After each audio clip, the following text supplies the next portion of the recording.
하나님께서 우리 교회에 주시는 말씀은 사무엘상 13장 8절에서 15절까지 말씀입니다. 사무엘상 13장 8절에서 15절까지 제가 읽겠습니다. 사울은 사무엘이 정한 기한대로 이레 동안을 기다렸으나 사무엘이 길갈로 오지 아니하매 백성이 사울에게서 흩어지는지라.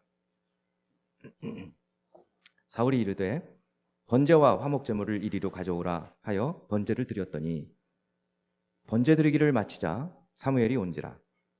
사울이 나가 맞으며 문안하매 사무엘이 이르되 왕이 행하신 것이 무엇이냐 하니 사울이 이르되 백성은 내게서 흩어지고 당신은 정한 날 안에 오지 아니하고 블레셋 사람은 믹마스에 모였음을 내가 보았으므로 이에 내가 이르기를 블레셋 사람들이 나를 치러 길갈로 내려오겠거늘 내가 여호와께 은혜를 간구하지 못하였다 하고 부득이하여 번제를 드렸나이다 하니라. 사무엘이 사울에게 이르되 왕이 망령되이 행하였도다. 왕이 하나님 여호와께서 왕에게 내리신 명령을 지키지 아니하였도다. 그리하였더라면 여호와께서 이스라엘 위에 왕의 나라를 영원히 세우셨을 것이거늘 지금은 왕의 나라가 길지 못할 것이라. 여호와께서 왕에게 명령하신 바를 왕이 지키지 아니하였으므로 여호와께서 그의 마음에 맞는 사람을 구하여 여호와께서 그를 그의 백성의 지도자로 삼으셨느니라 하고 사무엘이 일어나 길갈에서 떠나 베냐민 기브아로 올라가니라. 아멘. 곁에 계신 분 한번 축복합니다. 여러분 주님의 이름으로 축복합니다. 이남선교의 특성이 참 은혜가 있습니다. 찬양의 가사에 바로 이곳에 주의 임재가 함께하는 주의 임재가 있는 예배 처소인 줄 믿습니다. 여러분 예배를 드리실 때 주의 임재를 늘 사모하고 또 평소의 삶에서도 여러분의 삶에 주님이 늘 함께 동행하신다는 믿음으로 사시기 바랍니다. 흔히 우리는 위기는 기회다 이렇게 말들 합니다. 지금 전 세계가 위기죠. 또 그런 점에서 지도자는 마땅히 이런 위기를 기회로 삼아야 합니다. 이렇게 말을 해야 마땅합니다. 그런데 어떻게 위기를 기회로 바꿀 수 있을까요? 그게 문제입니다. 위기가 오면 보통은 당황해지면 마음이 조급해지면 섣불리 아주 행동을 취하기 때문에 그러면 일을 그르치게 될 가능성이 많습니다. 그러니까 위기를 기회로 만든다는 말은 쉬운데 그걸 어떻게 하느냐. 그것이 과제이죠. 그래서 오늘 본문을 통해서 저는 우리 성도 여러분들이 지금 혹시 어떤 위기 가운데, 사실 우리 전체가 위기 가운데 속해 있어요. 온 세계가 위기 가운데 있어요. 그런데 이때 허둥지둥하지 않고 오늘 말씀을 붙들고 말씀을 의지해서 살면 기회로 바꿀 수 있다. 개인적으로도 인생에 위기들이 있을 수 있어요. 그때 오늘 말씀을 또 깊이 새겨서 위기가 기회가 되는 그런 은혜를 맛보기 바랍니다. 이제 오늘 본문 상황을 또 보는데요. 우리가 특히 구약에서는 이 상황을 알아야 본문 내용을 제대로 이해하기 때문에 상황을 보지만 상황만을 보는 게 아닙니다. 상황을 보면서 상황 안에서 그 상황 속에서 일하시는, 역사하시는 하나님의 손길을 우리는 볼 수 있어야 되는 것입니다. 그것 때문에 상황을 살펴보는 거예요. 사무엘상, 오늘 본문은 사무엘상이죠. 사무엘은 이스라엘의 마지막 사사입니다. 그리고 백성들의 요청을 따라서 하나님의 말씀을 따라 사울을 왕으로 세웁니다. 그리고 사무엘상 10장에서 12장까지는 그 사울을 어떻게 왕으로 세우는가의 과정이 쭉 나와 있습니다. 그리고 오늘 본문 13장 시작되면 사울이 왕이 된 지 2년 됐을 때 이야기라고 말을 하고 있고 이 사울이 왕이 되었을 때 2년째 전쟁이 벌어지는 이야기예요. 그것이 오늘 상황이에요. 근데 사실 전쟁이라고 말을 할 수도 없어요. 왜냐하면 성경에 따르면 이스라엘을 쳐들어온 이 블레셋 사람들은 막강한 군사력을 가지고 있어요. 상대가 되지 않아요. 뭐라고 얘기하느냐면 블레셋 군대가 해변에 모래처럼 많았다고 얘기해요. 반면에 이스라엘 백성들은 두려워가지고 굴과 수풀과 바위와 웅덩이 속에 숨었다. 심지어는 요단 동편으로 도망갔다. 그렇게 말하고 있어요. 그러니까 전쟁 게임이 안 되는 거예요. 그런 상황이에요. 그런데 왕인 사울 왕에게 사무엘 선지자는 이미 하나님의 명령을 말씀해 줬어요. 이런 일이 생기거든 길갈이라는 곳에서 7일을 기다리라. 그런데 7일째 됐는데도 사무엘이 오지를 않아요. 백성들은 흩어져요. 그리고 말했던 것처럼 블레셋 사람들이 곧 쳐들어올 것 같아요. 근방에 진을 치고 있는 거예요. 그러니까 사울이 상황을 보니 너무 두려워서 그냥 급히 결정을 내린 거예요. 사실은 제사장이 제사를 드려야 되잖아요. 성막에서 일하는 제사장들이 있지 않습니까? 그런데 자기가 번제를 드립니다. 그날이 7일째예요. 번제를 드리자마자 사무엘이 오는 거예요. 지금 이런 상황 속에 있는 겁니다. 참 때로 그럴 수 있어요. 저도 그랬던 적이 있던 것 같아요. 상황이 너무 이렇게 급박하면 제대로 이성적으로 사고도 못하고 믿음이 있어도 하나님께 기도도 잘 못하고 그런 때가 있어요. 그러니까 오늘 본문을 통해서 지금 여러분이 그런 속에 있다고 한다면 절묘하게 오늘 본문은 여러분을 향한 말씀이지만 보편적으로 일반적으로도 국가적으로도 지금 이 상황에서 이 위기 상황에서 우리가 어떤 길을 모색해 가야 할 것인가? 그것을 위해서 어떻게 해야 되느냐? 시선이 중요하다. 상황만 보면 지금 문제만 보면 우리는 당황하게 돼요. 그러나 문제 속에 일하시는 하나님 믿지 않는 사람들 경우에는 문제 속에 답이 있다.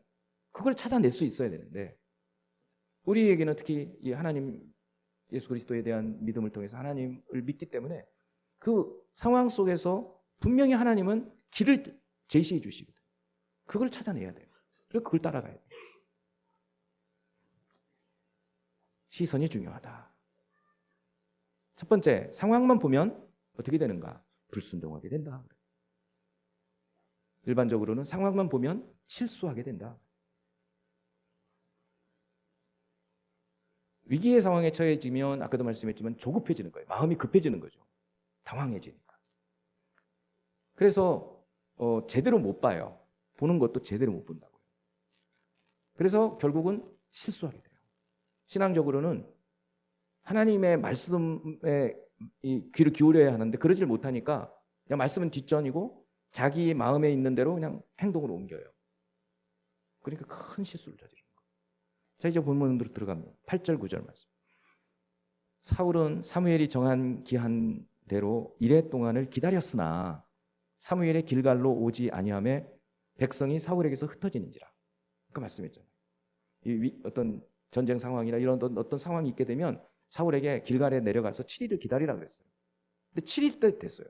7일이 됐는데도 사무엘이 안 와요. 그리고 백성들은 막 흩어지는 거예요. 도망가고. 그러니 어떻게 하는가? 사울이 이르되 번제와 화목제물을 이리로 가져오라 하여 번제를 드렸다. 이거는 자기 권한이 아니었어요. 월권한 거예요. 제사장이 드려야 된다. 우리는 다 알고 있잖아요. 지금까지. 모세오경을 통해서.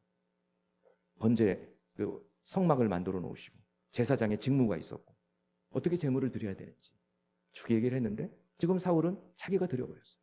급하니까.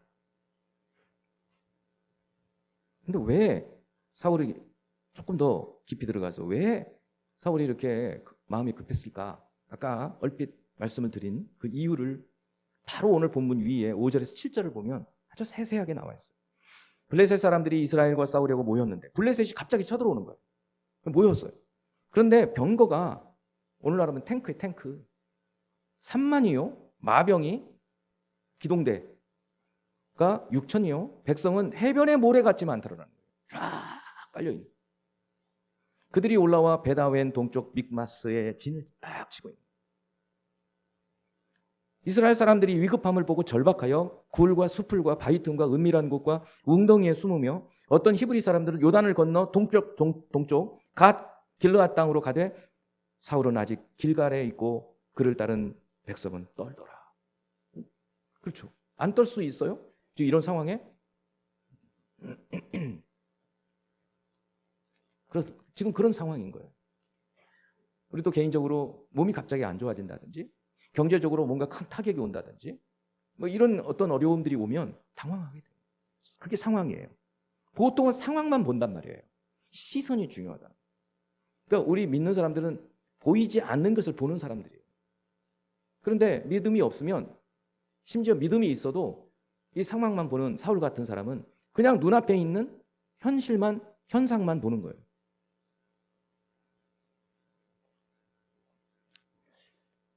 여기서 우리가 좀 생각해야 될 것이, 사울이 조급했다 이렇게 생각하잖아요. 성격이 급한 성격이었다. 근데 이 조급함이라는 게 성격 문제가 아니에요. 사실은 하나님께 시선을 두지 않으면 우리는 조급해져요. 믿음이 여러분 안에, 그거 생각해 보세요. 어떤 일이 생기면 퍼뜩 하나님께 기도해야 될까? 이런 생각이 나는지, 아니면 어떡하지? 그냥 문제만 보고 허둥대는가? 이 생각해 보셔야 됩니다. 그래서 오늘부터 이제는 자꾸 연습을 하시라는 거예요. 어떤 문제가 생기면 문제만이 중요한 게 아니라 그 문제 속에서 이거를 통해서 하나님은 뭘 하시나? 나한테 뭘 요구하시나? 이거를 보라는 거예요. 그래서 상황만 보면 불순종해요. 이 사울처럼. 근데 상황 안에서 역사하시는 하나님을 보면 좀 달라질 수 있어요. 우리 믿음이 있는 사람은 달라야 했잖아요. 그렇습니다. 어떤 분은 이렇게 얘기할 수 있어요. 사울이 제사를 드렸지 않습니까? 마치 사울은 이렇게 얘기해요. 나중에 보면 나오는데, 사울이 내가 하나님께 은혜를 구하지 못하여서 사무엘에게 그렇게 변명을 합니다. 내가 그래서 제사를 드렸습니다. 그건 변명일 뿐이에요. 그건 제사를 드린 것이 믿음의 증거가 아니에요. 오히려 불신앙의 증거가 되는 거예요. 그거를 좀 생각해요. 그러니까 먼저 우리가 생각해야 되는 게, 상황만 보면 실수하고 불순종하게 된다라는 것을 꼭 기억해야, 이제는 문제가 딱 다가왔을 때 문제가 전체가 아닌 거예요. 문제를 통해서 하나님 뭔가를 말씀해 주시는데 그거를 볼 수 있어야 됩니다. 그런데 이 사울과 달리 이런 위기 속에서 상황만을 보는 것이 아니라 상황 너머에 하나님을 본 분이 계세요. 예수님이에요. 이제 이 사울 왕 이야기 넘어서 이제 바로 다윗이 등장하거든요. 그러니까 바로 사실은 성경은 우리에게 다윗을 보여주려고 하고 있어요.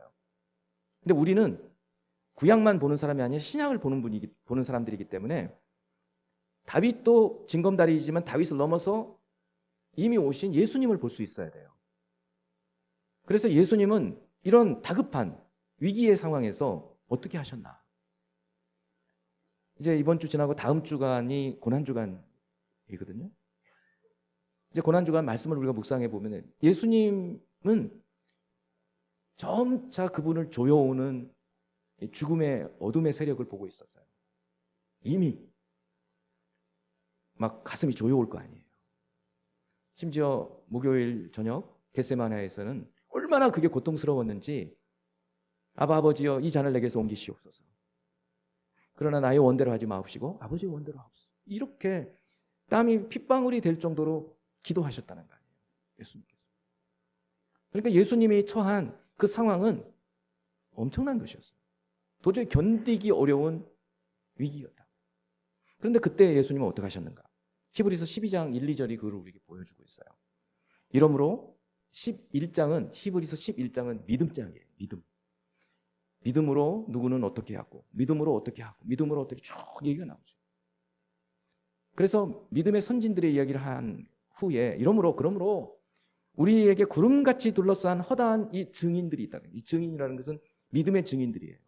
믿음으로 어떻게 이겨냈는가 하는 그런 증인들이 있으니 모든 무거운 것과 얽매이기 쉬운 죄를 벗어버리고 인내로서 우리 앞에 당한 경주를, 이 신앙생활은 우리 인생을 경주라고 얘기하고 있어요. 뛰는 마라톤, 믿음의 경주라는 거예요.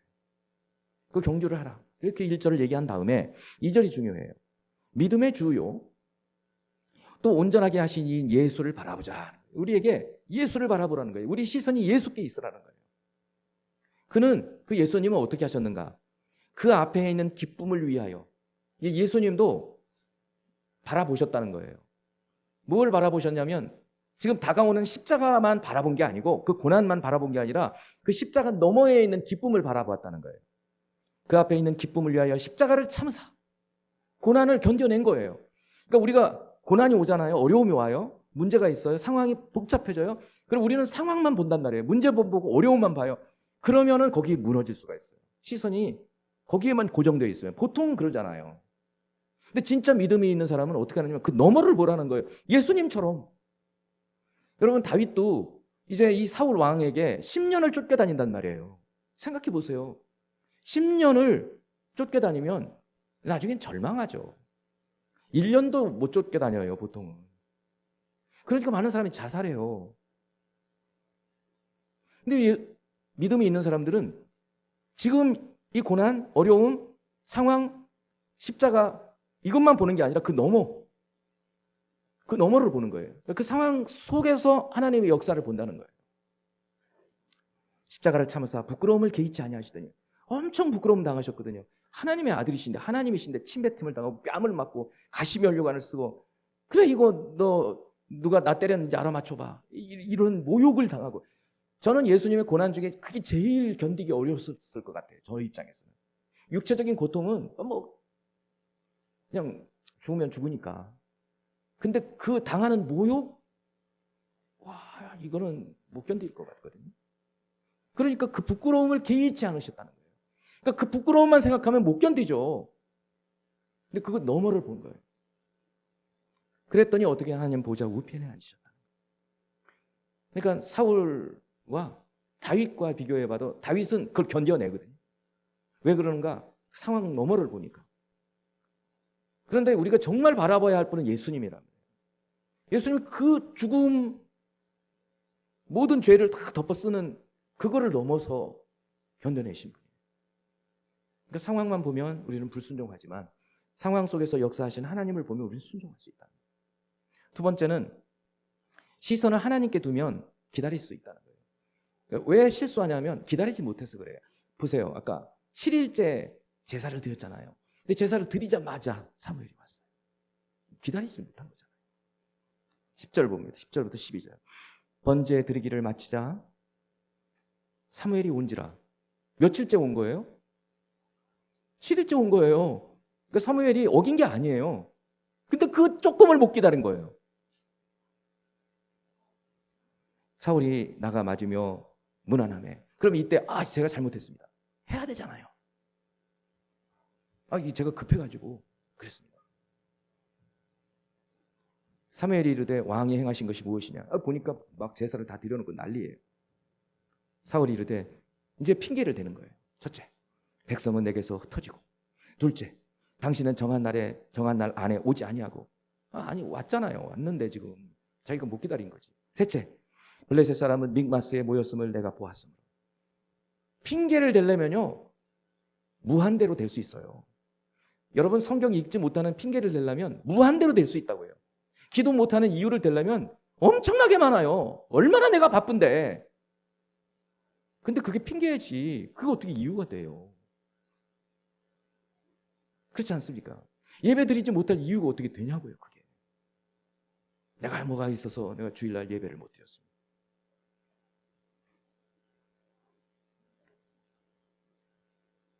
12절에 이에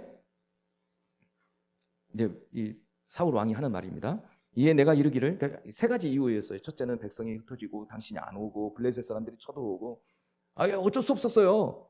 이에 내가 이르기를 블레셋 사람들이 나를 치러 길갈로 내려오겠거늘 내가 여호와께 은혜를 간구하지 못하였다. 마치 은혜를 간구하지 못하였다. 마치 포장한 거예요. 사실은 하나님의 힘을 빌리려고 그런 거잖아요. 지금 하나님 도와주세요. 하나님의 뜻에는 관심 없어요. 하나님 뜻은 지금 뭐였어요? 기다림이에요. 기다림이라고요. 근데 상황만 보니까 하나님이 기다리라는 것은 저절로 가버리고 내가 은혜를 못 구했다. 포장하죠. 부득이하여 번제를 드렸습니다. 이것도 핑계잖아요. 부득이한 게 어디 있어요? 지켜야 할 게 있고 하지 말아야 할 게 있는데 하지 말아야 될 것을 지금 한 거 아닙니까? 그거를 가지고 부득이했다. 회개가 아니고 변명을 한 거예요.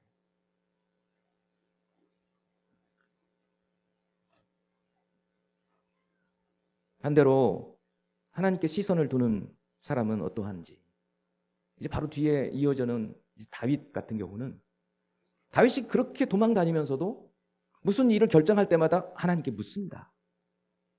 그런 본문들은 우리가 계속 매년 좀 해왔어요. 그래서 올해는 굳이 그걸 안 해도 돼요. 여러분 읽어가시면 생각나요. 아, 그렇구나. 그렇게 해서 하나님 말씀하시는 대로 나가서 이겨내요. 물론 다윗도 실수할 때가 있어요. 완벽하지 못하죠. 그래서 우리는 또 예수님을 봐야 돼요. 예수님은 그 시선을 하나님께 두기 때문에 기다릴 수 있었나? 뭘 기다렸지 예수님은? 생각해 볼 필요가 있어요.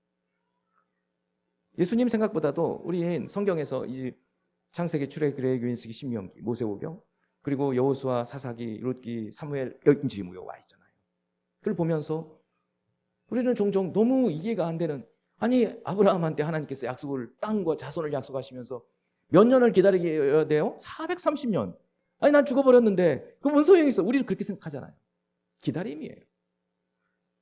아브라함은 죽었어도 지금 죽지 않아요. 하나님 앞에 있어요. 우리도 그럴 거예요. 그래서 우리가 자녀를 키울 때 못 기다리는 거예요. 애는 10살인데 12살, 아니 20살 애가 해야 될 걸 기대하면 되겠어요? 기다려줘야죠.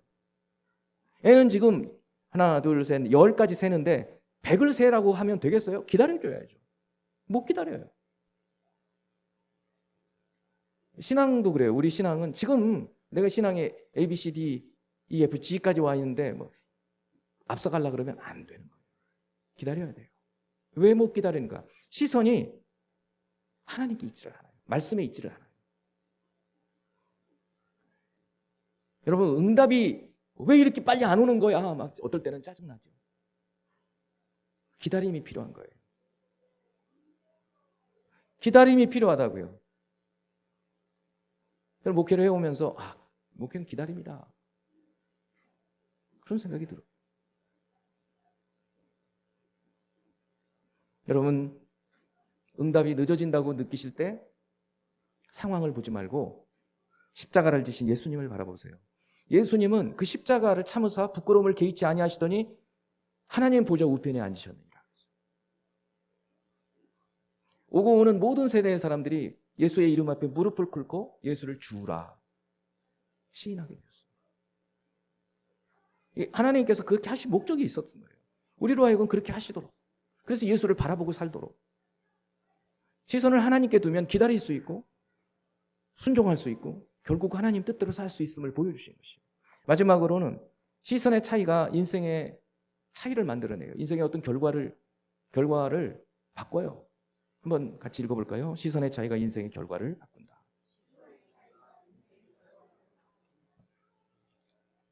참 예로 들어서 드릴 말씀도 많지만 저는 성경에서 가급적 예를 들려고 해요. 무엇을 보느냐? 우리의 시선이 어디를 향하느냐? 그게요. 그런 세월을 살고 살아서 축적된 후에 인생의 차이가 나버리는 거예요. 이제 오늘 본문 13절에서 15절까지 봅니다. 이제 사무엘이 사울에게 말합니다. 사무엘이 사울에게 이르되 왕이 망령되이 행하였도다. 망령되이 행하였도다. 쉽게 그냥 어리석게 행하였도다. 이렇게 생각하시면 돼요. 왕이 하나님 여호와께서 왕에게 내리신 명령을 지키지 아니하였도다. 하나님의 명령을 어겼다고 얘기합니다. 그렇죠. 처음 지금 왕을 세웠는데 보통은 제사장들이 성막에서 제사를 드렸는데 아니 자기가 그냥 제사를 드려. 제사장도 아니면서. 그러면서 그리하였더라면, 그러니까 여러분 이 상황을 통해서 오늘 이 상황은요 하나님께서 사울을 테스트하신 것이에요. 이걸로 설교를 할 수도 있었지만 오늘 제가 시선으로 주제를 잡았고, 지금 이 상황이 테스트 아니에요? 왜 테스트인가? 제사를 딱 드렸더니 사무엘이 왔어요. 야, 절묘하다. 절묘한 거죠. 여기서 사무엘도 그렇게 얘기하는 거예요. 명령을 지키지 아니하셨도다. 그리하셨더라면, 왕이 명령을 하나님 말씀대로 했더라면 그 다음에 어떤 일이? 여호와께서 이스라엘 위에 왕의 나라를 영원히 세우셨을 거예요. 이 말을 조금 더 진전시키면 이런 거예요. 사울이 하나님 말씀대로 살았으면, 그러니까 하나님이 왕이신데 인간 왕으로 하나님의 대리인으로 지금 세웠는데 그 인간의 대리자인 인간이 하나님 말씀대로 살면 그 사람의 왕위를 계속 이어간다는 거예요. 다윗이 세워질 리가 없어요. 그리고 메시아도 사울의 왕가에서 나왔을 거예요. 근데 그 이후가 끊어졌기 때문에 이제 가정은 성립이 안 돼요. 여기 근데 그리하였더라면 여호와께서 이스라엘 위에 왕의 나라를 영원히 세우셨을 것이거든요. 시선이 달라지면서 결과가 달라져 버려요. 인생의 결과가 달라졌어요. 그런데 지금은 왕의 나라가 길지 못할 것이다.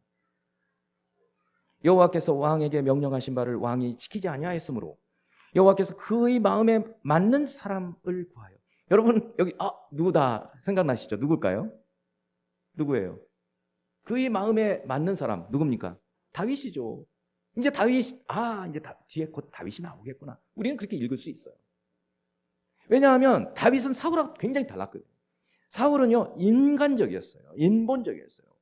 키도 막 이렇게 커가지고 사람들 보기에는 이야 아주 탄성이 나올 정도의 사람이었어요. 근데 다윗은 그 정도는 아니었어요. 다윗은 막내예요. 눈여겨보지도 않았어요. 가족들은. 그런데 다윗의 그 마음이 하나님께 향했단 말이에요. 여러분 그걸 보셔야 돼요. 중요한 것은. 그러니까 여러분의 마음이 어디를 향해 있는지를 봐야 돼요. 문제만 보잖아요. 그럼 문제에 휘말려 떠내려가요. 근데 문제 속에서 이거 하나님께서 만일에 사울이 이거를 하나님은 나를 테스트하시는구나, 시험 보시는구나 라고 생각했다면 기다렸겠죠. 그래서 패스했을 거예요. 근데 이 시험에서 페일했어요. 낙제. 한 번만 테스트하지 않았어요. 한 번 또 있어요. 그리고 또 한 번 있었어요. 근데 계속 실패한 거예요. 중심의 문제. 여호와께서 그의 마음에 맞는 사람을 구하여 여호와께서 그를 그의 백성의 지도자로 삼으셨느니라. 예언적 과거형이라고 말씀드렸죠. 앞으로 이루어질 일인데 이미 과거형으로 삼으셨다라고 얘기를 해요. 사무엘이 일어나 길갈에서 떠나 베냐민 기브아로 올라갑니다. 너무 아쉬운 순간이죠. 사울에게는. 그건 왜 그러는가? 시선이. 문제만 보니 그 문제 너머에 계시는, 문제 속에서 역사하시는 그 하나님을 볼 수 없었다는 거예요. 이게 쉽게 안 돼요. 그래서 훈련이 필요한 거예요. 이것도 습관이에요. 사울은 계속 그런다고요. 근데 다윗은 안 그래요. 골리앗과 싸울 때만 하나님을 의지한 게 아니에요. 그래서 벌써 그 전에 목동으로 양을 칠 때에도 하나님을 의지해서 자기 그렇게 얘기해요. 곰과 사자를 찢었다는 거예요. 하나님을 의지해서. 그게 축적되어 가는 겁니다. 또 우리의 시선을 예수님께로 향해 봅니다. 사울이 순종했다면 그의 왕권이 영원했을 것이고, 그런데 그렇게 순종하지 않으므로 왕권이 끊어져 버리죠. 순간의 선택이 평생의 결과를 바꾸어 버립니다. 예수님은 빌립보 2장 9절에서 11절 말씀. 이러므로, 여기 또 이러므로 그러는데 그 앞에 뭐 어떤 일이냐면, 그는 근본 하나님의 본체시나 하나님과 동등됨을 여기지 아니하시고 자기를 비워 인간이 되시고 몸을 낮춰서 십자가를 지신다는 거예요. 이러므로 그렇게 낮아지셨기 때문에, 죽기까지 순종하셨기 때문에, 이러므로 그를 지극히 높여, 그러니까 시선을 하나님께로 향해서 순종하게 되고, 그렇게 되니까 그 시선의 차이가 뭐를 만드는, 결과의 차이를 만들어내는 거예요. 어떤 차이를 만들어내는가? 하나님이 모든 이름 위에 뛰어난 이름으로 예수님을 높이셨다는 거예요. 그래서 하늘에 있는 자들과 땅에 있는 자들과 땅 아래에 있는 자들로 모든 무릎을 예수의 이름을 꿇게 하시고 모든 입으로 예수 그리스도를 주라 시인하여 하나님 아버지께 영광을 돌리게 했다. 이 예수를 바라보고 살아라. 예수께서 그 하신 예수 모델이, 우리의 신앙의 모델이 되신 예수님을 보고 살아라. 라고 우리에게 얘기해 주시는 거예요. 그래서 우리는 이 사울의 실수를 타산지석으로 삼는 거예요. 사울의 실수만 보는 게 아니고 그 실수를 넘어서서 그 시선을 문제를 보는 것이 아니라 문제 안에서 일하시는 하나님을 보고 기다릴 수 있었고 그걸 극복해내신 예수님을 보면서 우리도 살자는 거예요. 지금 이란과 미국 이스라엘 전쟁 때문에 이제는 중동 전쟁이 돼버렸어요. 쉽게 안 끝나요.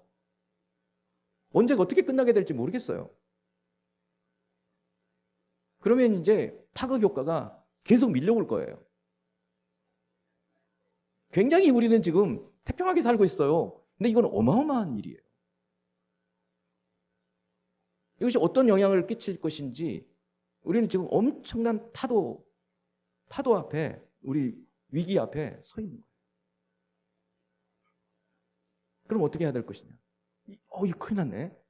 막 그러면서 허둥거리면 또 실수하는 거예요.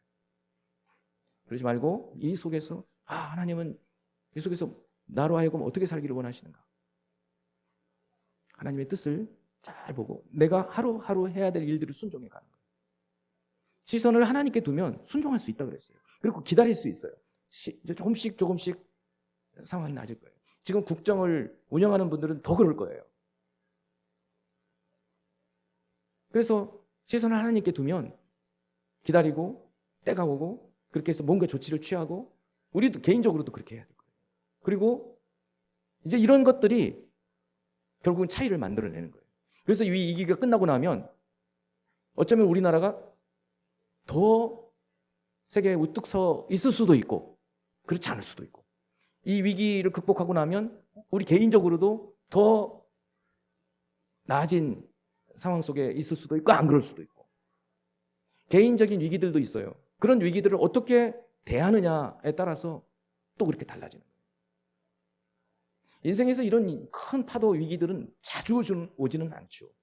근데 그때 잘 분별하고 잘 대처해야 합니다. 중요한 게 뭐다? 시선이다. 시선. 제가 종종 시선 얘기해요. 바라봄의 법칙이다. 무엇을 보느냐? 우리 그리스도인들은 눈앞에 우리 육신의 눈에 보이는 것만 보는 것이 아니라 그 너머에 하나님의 손길들을 볼 수 있는 사람들이에요. 그 하나님의 일하심을 보면서 사는 저와 여러분이 되기를 주님의 이름으로 축원합니다. 잠시 기도하는 시간 갖습니다.